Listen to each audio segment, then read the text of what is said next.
নমস্কার বন্ধুরা, চলো তোমাদের সাথে আজকে শেয়ার করি খুব সহজেই নাম্বার 2 দিয়ে একটা হাঁস এঁকে ফেলি।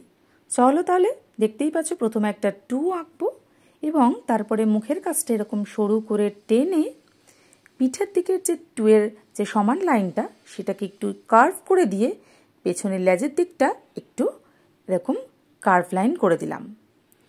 দেখতেই পাচ্ছ খুব সহজে কিন্তু হাঁসটা এঁকে ফেলতে পারলাম।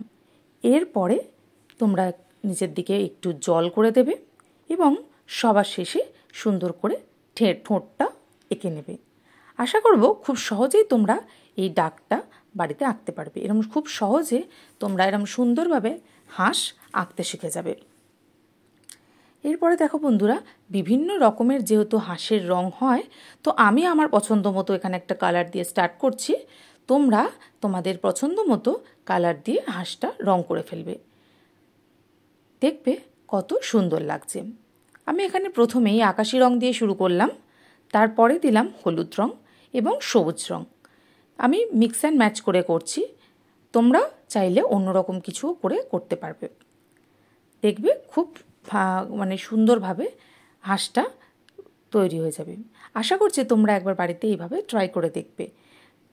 এরমভাবে কিন্তু তোমরা খুব সহজেই হাঁসটা এঁকে থাকতে পারবে।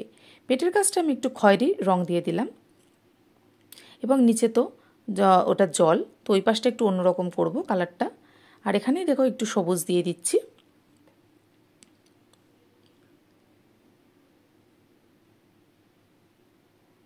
তোমরা অবশ্যই কিন্তু আমার ভিডিওটাতে লাইক দিয়ে যাবে, কমেন্ট করো, আর অবশ্যই ভালো লাগলে শেয়ার করে দিও। আশা করছি আমার যে ভিডিওটা আমি তোমাদের সাথে শেয়ার করলাম এটা তোমাদের কাছে খুবই হেল্পফুল হবে। দেখো পিঠের কাছে আমি একটু খয়েরি এবং সবুজ রং দিয়ে এরকমভাবে মিশিয়ে নিচ্ছি। দেখো হাঁস কিন্তু আমরা বিভিন্ন রঙের হাঁস দেখতে পাই, সেই জন্য আমি আমার পছন্দ মতো একটা রং করলাম, তোমরা তোমাদের পছন্দ মতো করো। আর অবশ্যই আমাকে লাইক করো, ফলো করো এবং শেয়ার করতে কিন্তু ভুলো না। এবার নিচে যে জল, সেই জন্য আমরা এখানে একটু স্কাই কালার দিয়ে দিচ্ছি। আর যেহেতু আমি ব্ল্যাক স্কেচ পেন দিয়েই করেছি ড্রয়িংটা, তো সে কারণে আমার আলাদা করে বর্ডার দেওয়ার প্রয়োজন হয়নি, তোমরা বর্ডার দিও।